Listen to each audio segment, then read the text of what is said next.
Welcome into this special breaking news edition of Seattle Seahawks Today, powered by Chat Sports. Tyler Jones here with you. Thanks for joining us from my hotel room in Vegas as we have two signings to get to for your Seattle Seahawks as they have added Tyus Bowser as well as Faian Hicks. Bowser, a linebacker and edge. Hicks, a corner. Bowser played for Mike Macdonald with the Baltimore Ravens, where he spent his entire career. Hicks has played for a couple different teams and was drafted a couple of years ago in the 7th round out of the University of Wisconsin. Let's tell you more about these moves. We'll break them down here in just a moment. But first, a reminder, I want to make sure you guys subscribe to Seattle Seahawks Today for daily Seattle Seahawks coverage you won't find anywhere else. I'm on vacation, folks. I'm trying to hit a little reset before I get back in studio next week for the start of the football season. So I'm already on an extended weekend, enjoying myself in Vegas. I'm at the Luxor. You can see behind me, we got the MGM Grand, and I'm going to the USC LSU game this weekend. But that doesn't stop news from happening. There's still breaking news. We wanted to bring you a video here on the channel. Every day, you got to be locked in here to Seahawks Today. We're trying to get to 55,000 subscribers on the channel. Join the family now. If you can do me a thank you for bringing you content, even on my off day, even when I'm on vacation in Vegas. I should be sitting right now. Instead, I'm here with you guys. Subscribe to the channel. That would help me out a lot. If you guys could do that, we certainly would appreciate it. All right, let's break this down piece by piece. Let's start with Tyus Bowser. So, with Tyus, I find a couple things fascinating.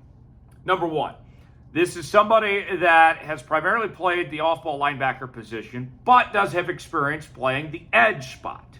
So there's some potential flexibility there, position-wise, for what the Seahawks could do here. He goes to the practice squad with this move, what the Seahawks are going with here. And he's kind of waiting for his name to be called, right? And with that said, does an edge spot open? Does a linebacker spot open first? Do they have that in mind to play him at both spots?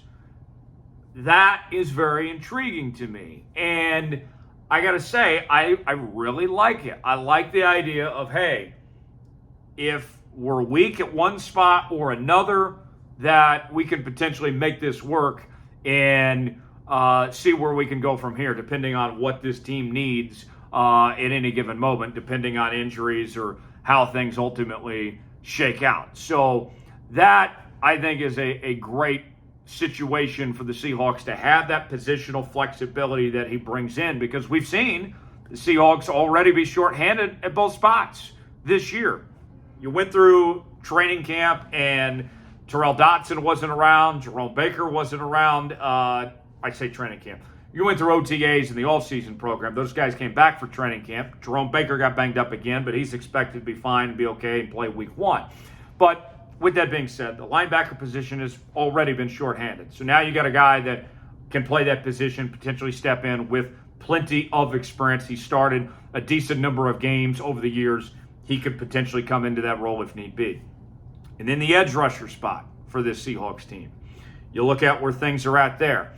And you're without Uchenna Nwosa for a bit, right? And you add into the fold Boye Mafe and Derek Hall. We know Draymond Jones is moving over to that spot. With that said, if another thing happens there, then here's another option potentially in Tyus to potentially take on that role. So it's a good insurance policy. It's like a 2-for-1 insurance policy, essentially, for this Seahawks team for what he can do on both spots. I'll get to the other side of this, the connection with Mike Macdonald, here in just a moment, but want to hear from you guys. What's your one-word reaction to these signings for the Seahawks? Weigh in, let us know. I'll give you my one-word reaction here in just a moment, but want to hear from you guys first. Weigh in. So, my one-word reaction is satisfied. I'm very satisfied with these two moves here. You get a corner that's likely not going to play a ton. Artie Burns is getting the practice squad elevation to the active roster next week for the game against the Broncos. So he's already kind of back behind there on the practice squad front. But with Tyus, let's get to the Mike Macdonald connection, all right?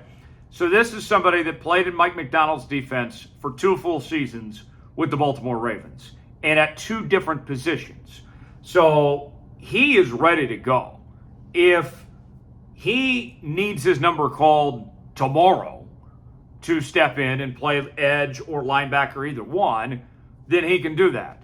And although we mentioned that he primarily played the off-ball linebacker position, the one season that he played the edge spot was in this Mike Macdonald defense, Macdonald's first year in Baltimore as the defensive coordinator, and he had 7 sacks. So he did a pretty decent job when he moved over that spot, and then he ultimately ended up moving back to the off-ball linebacker position last year. So you have that flexibility of a guy that's been there, done that in this system. And which I think is also another good point to bring up is that when you look at this defensive scheme, I know that they have spent a lot of time installing this defense over the last couple of months, and it's a process. Same with the offense. But typically what we see in the NFL, when you install a new scheme, it's not, cherries and rainbows just overnight where everybody's on the same page. Even in season, these things take time, usually at least 6 weeks before a new scheme is clicking. So a guy like Bowser, who is the only player to come from this Ravens defense now to this Seahawks defense, is going to be a huge asset to help these other guys continue to evolve and pick up this defense and how it operates and how it flows.